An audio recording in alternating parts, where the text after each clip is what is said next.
السلام عليكم. بعد 48 ساعة إن شاء الله لجنة الانضباط والنزاهة التابعة للاتحاد الإفريقي لكرة القدم سوف تعلن الحكم النهائي في قضية نهائي المغرب والسنغال وانسحاب المنتخب السنغالي.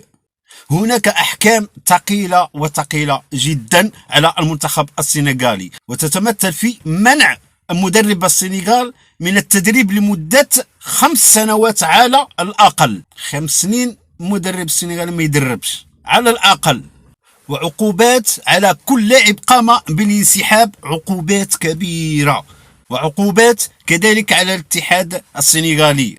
ويمكن للمنتخب السنغالي ألا يشارك في كأس العالم 2026.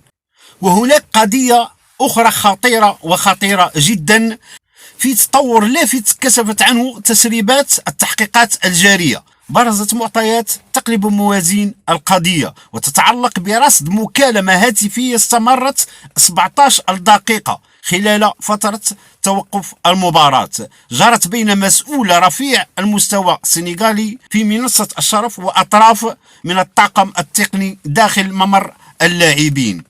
وتكمن خطورة هذا الدليل في كونه ينقل الواقع من مجرد انسحاب ميداني عفوي إلى قرار مؤسساتي موجه، وهو ما يصنف قانون الفيفا وتحديدا المادة 84 من اللوائح التأديبية ضمن حالة الفساد الرياضي والتلاعب المتعمد بسير المنافسات، مما يفتح الباب أمام عقوبات تتجاوز حدود القارة.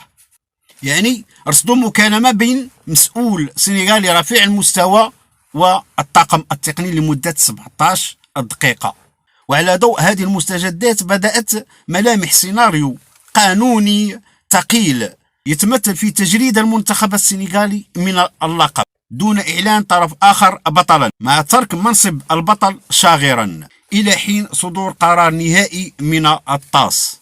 يعني يمكن لهم يحيدوا لهم الكاس، يسحبوا منهم الكاس وما يبقاوش ابطال. المنتخب السنغالي ما غاديش يبقى بطل، غادي يسحبوا منه الكاس، وهو ما يعتبره مراقبون انتصارا معنويا وقانونيا للموقف المغربي الذي يرتكز على أدلة تقنية دقيقة وسجلات توقيت رسمية توثق تفاصيل ما حدث.